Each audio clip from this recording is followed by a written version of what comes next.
In the late 1950s, at Cathedral School in Honolulu, Hawaii, Sister Rosalinda announced a project to her sixth grade class. It would become a part of their daily classroom routine. It was discussed every day. It was prayed for each day. Sister Rosalinda said it would change the world. They were going to save pagan babies.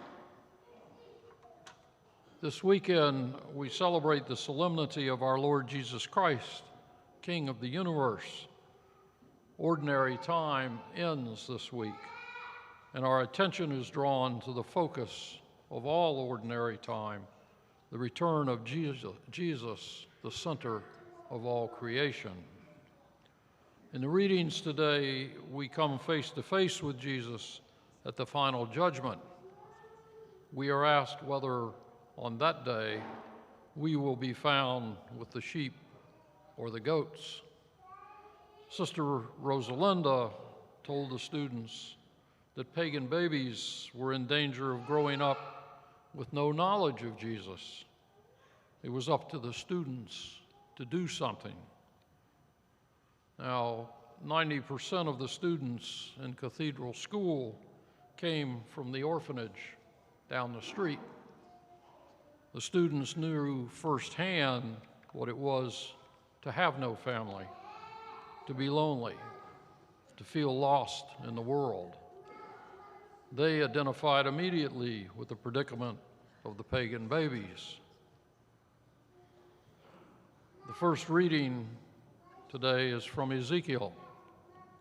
Ezekiel was a prophet and a priest, and after the destruction of the city of Jerusalem, he prophesied a new covenant to the Jews who were in exile in Babylon.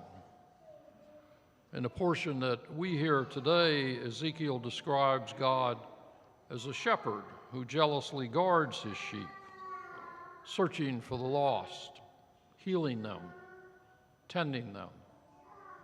And Ezekiel lets us know God has different expectations for each of God's sheep. Sister Rosalinda told the students that they would be raising money. The money then would be sent to missionaries who knew where the pagan babies were. And the missionaries would travel there and tell them about Jesus. And because the missionaries told them about Jesus, the pagan babies wouldn't be pagan anymore, and they would be saved. In the second reading today, Paul writes to the church in Corinth. He describes Jesus' purpose and mission on earth and details the faithfulness of Christ to his mission. He emphasizes that through Jesus' faithfulness, Jesus and his Father are connected as one, never to be separated. Paul extends that connection to the members of the church, members who have their connection to God through their connection to Jesus. There was something more for the students. When the class met their goal, each person in the class would receive a laminated picture of the Sacred Heart of Jesus, suitable for hanging in any family living room or on the end of their bunk in the dormitory.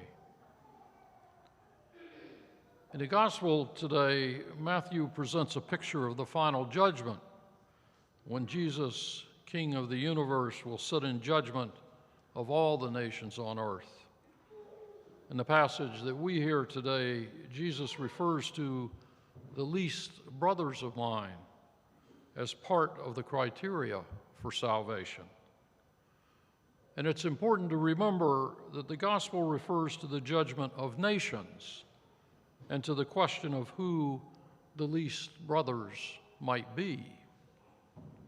Scholars argue that the least brothers are the early missionaries, And the nations are being judged on how they treated those missionaries, and consequently, how they received the good news of the gospel and accepted or rejected Christ. The question posed to us today is how we use our lives as missionaries for the good news of Jesus Christ. How do we act in order to be one of the sheep and not one of the goats? The students in Sister Rosalinda's 6th grade class pulled weeds, picked up Coke bottles for their deposit, carried groceries to people's cars. They washed cars, anything to bring in a few dollars. It was their mission. In the end, they accomplished that mission, and they each received a laminated picture of the Sacred Heart of Jesus. It was a smaller version of the same picture that you can see hanging in our own day chapel. Eventually, those students grew up and left Cathedral School. They aged out of the orphanage and moved on. One became a doctor, another a priest. Another was married and raised a family. Another a soldier, and so on. Each of the class sought their special gift, their mission in life, and each decided to use it for themselves or in faithfulness to Jesus.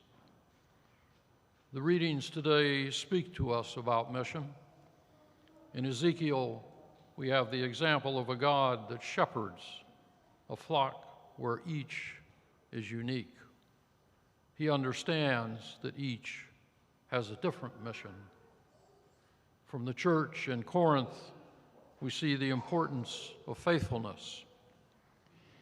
And if we, in our individual uniqueness, are faithful to our mission in life, our faithfulness connects us to God through his Son, Jesus.